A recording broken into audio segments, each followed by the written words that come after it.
What's up guys, NepentheZ here and welcome back to another FIFA 21 video. Oh man, first of all, there's sod all to do, right? EA have just given us nothing, but they've also given us something that has divided the community, has created all sorts of outrage and all sorts of drama, and I initially had just ignored it because I looked at it, didn't think twice about it, put my thoughts out there with regards to a tweet about it, and was like, yeah, I'm not making a video on that. But people are mad, and justifiably so. Let's start there, right? That you know, there is reason for people to be mad. But what EA did today, guys, is they created a new objective, road to the final knockout stage. Now, on first looks, you look at it and you see that it's a group reward for a rare mega pack. Nice. Road to the final knockout stage. Nice. First victory gets you a 75 plus pack. 2 wins gets you a 2 rare gold players pack. 4 wins gets you a 2 rare gold player packs. And the champions for winning 6 matches gets you a premium gold players pack. And of course, you have to complete that to get the rare mega pack. So essentially 6 wins gives you a 55k pack and a 25k pack. Now, the first thing to note here is that once again, compete in the road to final knockout stage, live foot friendly, to earn untradeable rewards. And that is for me a big issue. And for those of you that haven't paid attention or haven't looked or don't know what's going on in the FIFA world, you're probably thinking like, what is the problem? What is the problem? Well, when you look at road to the final knockout stage, you need UEFA Champions League rare players minimum of 8. Matches remaining is 12. And this is where people are just up in arms. And I want to read my initial tweet and then my tweets afterwards about this, because when I saw this, one thing popped into my head. But I wanna just I guess I'll actually show you guys the the tweets here. It'll be a bit easier if I show you from my profile what we had going on, so I can show you kind of like my logic. So I said new objective. Here we go. New objective. Road to the final stage is a 12 game limit. 1 win, 2 wins, 4 wins, 6 wins. All rewards are untradeable. Confusing one this. The rewards don't justify the game limit, but I like the general idea. And me saying that I like the general idea rubbed a lot of people up the wrong way. But the reason why I like the general idea is because of something from one of the old FIFAs, which I Am French tweeted, which is this here. He said, yeah, it's not exactly the same rewards. And this is exactly what popped into my head with game limits. This is FIFA 16 Futties tournament that they used to have in the game. You had 10 attempts, and if you won the tournament the first time, you got this 86 Conor Plianka, and he was brilliant in game. I remember him vividly. And then if you won again, you got this 89 Aubameyang, and he was genuinely sensational as well. And then if you won a third time, you got this 91 Marco Reus. And this Reus and Aubameyang combination were in my team for the rest of the game cycle. This was, as you can see there, out in July, so about 3 months before the end of the game cycle. But I played with these for the longest time, right? And so my first thought with capped entries or capped games was, okay, I don't think the rewards justify it. And so I'll give you guys what I said on the second tweet. I said, on the one hand, I do like the idea behind game limit rewards in friendlies. However, with skill-based matchmaking in friendlies and the fact the rewards aren't unreal and are untradeable, this is certainly concerning for the future of friendlies. And the reason why it's concerning for the future of friendlies is because if the rewards aren't great, which they're not, and mostly because they're untradeable. If they were just tradable, it would like a whole different outlook, right? A 55k pack, a 25k pack, both tradable. You're going to make 40, 50, 60k off of that, which in this day and age, in this game cycle, it is a big difference. It's a big, you know, it has decent value. At 60k, you can afford to upgrade your squad with a gold player. You know, you can almost buy a Heung-min Son, something like that, with a 60k or, you know, whatever it may be. And then, of course, there's no telling if you get something actually very good in your pack, which is very unlikely, of course. But as long as you handle your account well, you know, you can make some coins out of that, right? Now, the fact that the rewards are untradeable was a big issue. The fact that there's skill-based matchmaking is also a very interesting one. And this is where the whole thing for me starts to deteriorate, and I start to understand why people are super outraged whereas I wasn't initially. Initially I was like, okay, that's pretty cool, a bit frustrating, but whatever. Is because of skill-based matchmaking. What this is going to do now is this is going to cause people, because of the way the Rivals and Champ system is already in the game and already sucks, this is going to cause people to derank. You know, it's hard enough as it is to get Div 1 rank 1. You might as well take yourself down to Div 4, where rank 1 in Div 4 is really nice rewards, and it will be way easier.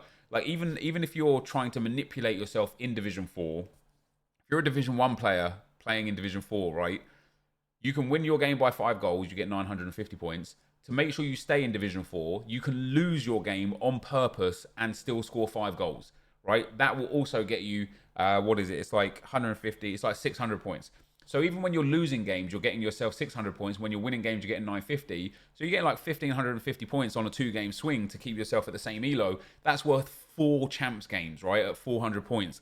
So what this is going to do now, this is going to cause people to derank themselves for rewards that are as good. Div 4 rank 1 are very good rewards in a way easier situation. And then friendlies becomes way easier because of skill-based matchmaking, right? Now, when I first went into friendlies, I don't like the idea of skill-based matchmaking in friendlies, right? But I do understand that the better you are, the better served you are by the lack of skill-based matchmaking, right? If you're in the top 1% of people that play this game and there's no skill-based matchmaking, the chance of you even coming up against somebody else in that top 1% immediately throws out any competition. And then the likelihood of then when you descale that and put the 1% into a barrier of its own of 100%, if you're like the top 20% of that 100%, now all of a sudden you've got another pool of players that are way worse than you. But if you're in like the bottom 20% of players that play this game, you've got a wild chance of coming up against someone considerably better than you and ruining your experience.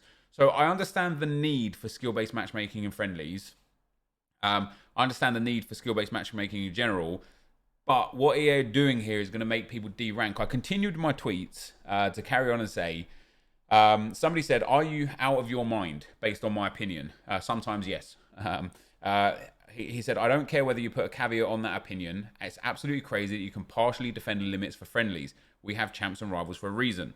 And so my response to that was, if this was the only friendly mode, this one here, Road to the Final Knockout Stage, I'd be as outraged as everybody else. But there are plenty of other things for you in there with non-game limits in friendlies. The reward simply has to be worth the game limit, of which my opinion is simply not, and this encourages rivals deranking. So if we had friendlies and it was only Road to the Final Knockout Stage, and then these nonsense ones that aren't skill-based matchmaking and just random matchmaking or whatever, then I'd be like, yeah, okay, this is a bit strange, man. Like this, I'd be as upset as everyone. It'd be like, look, we've got a friendly mode that is supposed to relieve the stress and pressure of playing FIFA, and I've loved friendlies. Don't get me wrong, I've loved this mode, right? But if it was the only one, I'd be as angry as anyone else. But it's not. We have Road to the Final Classic, we have Managerial Masterpiece, we have the Silver Lounge. Right now, there's 4 things in there. We've had other things in the meantime, and what you can do with those other 3 things that are in there is you can play for Road to the Final Correa in Road to the Final Classic. There's no game limit on him. Go get him. You can play for Che Adams Silver Inform in the Silver Lounge. Go get him. There's no one stopping you. You can play for Road to the Final Kunde in Road to the Final Classic. No one's stopping you from getting these. There's no limit on these, which is, again, one thing that confuses me personally about the rewards. The same as Mole. You know, it's in the Managerial Masterpiece. You get yourself something sick there. And then if you look at the milestone players as well, you get the MLS Foundations. This is also done in the Managerial Masterpiece, right? And so it's not like there's either this or nothing. It's not like you have the choice of either this or rivals or champs, right? There's other stuff there. And that's why, for me, I like the idea of this. That's why in my initial tweet, I literally say, I don't think the rewards are worth the 12 game limit, as per, for example, the footies cards, but I like the idea. And the reason why I like the idea is because I think it would be cool and would promote... What's the best way of saying it? I can't really think of the words off the tip of my head, but I think the better you get, the better you do, the better you get is something that I wish was in Rivals and I wish was in Champs. And that's why I think this could be good. That's why I like the idea of this. Because if, for example, this Road to the Final Knockout Stage was first victory gave you, let's take a Martinelli, right? Let's take Martinelli, because I'm an Arsenal fan. I believe Martinelli is a silver card again this year. Martinelli. Yeah, so he's a 74 silver. If the first win gave you a 74 inform Martinelli, right? That's calm. Everyone could get the inform Martinelli. It's skill-based matchmaking. As long as people don't derank, happy days, right? And then everyone gets him. You know, nice upgrade. He's 74 now, but a 74 inform with a big boost of stats. If after 2 wins it gives you like a 77 Martinelli, and then after 4 wins gives you like an 82 Martinelli, and then after 6 wins gives you like an 86 Martinelli, all of a sudden it's like, okay, this is perfect. Like, you get, if you only get 4 wins, you still get yourself like an 83 or an 82 rated Martinelli, maybe with a skill moves and weak foot upgrade, almost like the things they did last year in the objectives, with where they tried to convince you that it was like upgrading the player when it wasn't. You're just playing for a new player with one of the other players. If that's the way this win system was, and then the group reward was, for example, a 90 rated Martinelli, now all of a sudden this is worth it. Yeah, okay, there's a game limit on this, but if you win all of the games within that limit, you get something exceptional. If you don't, you still get something very worthwhile for your troubles. What they have here is terrible, because first of all, not only is it untradeable, but let's say you get 5 wins from the 12 games, you will get 2 rare gold player packs and 1 rare gold player pack, which means for 5 wins, you get 5 rare gold players as your return. But for 6 wins, you get not only a bonus 25k pack, which will give you 3 more rares and 9 more commons, but it will also give you a 55k pack, which will give you at least 10 more rare gold players. So the change from 5 wins to 6 wins is dramatic. And with that being said, it's still not good, because it's still untradeable. It's still a pack that doesn't guarantee you something. It still feeds into this narrative of what EA are pushing this year of, let's try and send everything as possible into untradeable, so people have to use coins and FIFA points for anything that they want in the game. Because you could pack a Heung-min Son out of this, you can't sell him, he's untradeable. You don't get those coins to upgrade your squad, so what do? Now you've got a Heung-min Son sitting in your club doing nothing because you've already got Player of the Month Ansu Fati. So what do? Oh, well, I still want to go and get Alexandro SBC. I don't have anything that I could do with that. I'm going to have to go and buy some players off the market. Or if you're the sort of person that does want to, you're going to go and buy some FIFA points to try and pack something out of a tradable pack, which guess what? Tradable packs are all the time. In the store, of course. So I think, I suppose that I could link this video to people on Twitter, which would be good because it would explain my thoughts more. I think people have very much misinterpreted what I say when I say I like the idea of this, because I do like the idea of it. I think there is some potential here for something really good within friendlies. However, as per usual with EA, I hate the execution of what they've done, because they are going to make this super sweaty for an untradeable rare mega pack.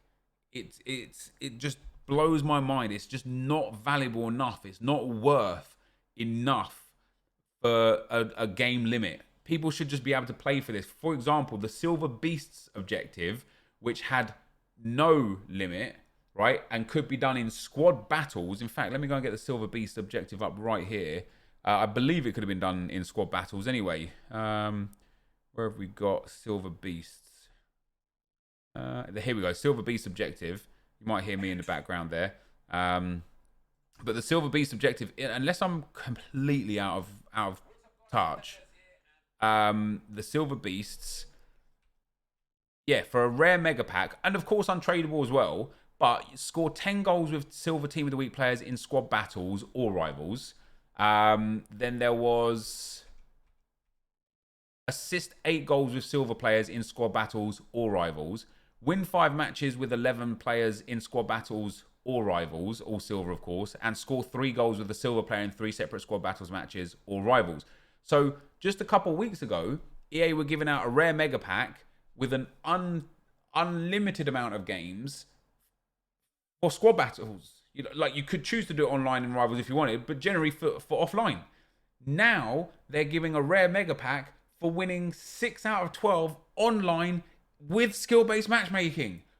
It blows my mind. Like, that is for me what I'm angry about this. What I'm frustrated about this is, and that's why I can say, I can see the fact that there is, like, the idea here is good. I like the idea of this, but the execution of this, once again, is just moronic. It needs to be way more valuable if you're going to put a match limit on it, or just take the match limit off of it and let people play for fun. You know what I mean? So, yeah, I wasn't going to make this video because there's nothing else in the game today. There's no promo packs, there's no SBCs. This is the only thing that's there. But I just wanted to get my thoughts out there because a lot of people are upset, angry, and so on and so forth. And I guess I just want to share my thoughts. But that, guys, is going to be the end of the video for today. If you did enjoy it, be sure to leave a like, rating, comment, subscribe to my channel if you haven't already. But for now, guys, I'm out. Peace.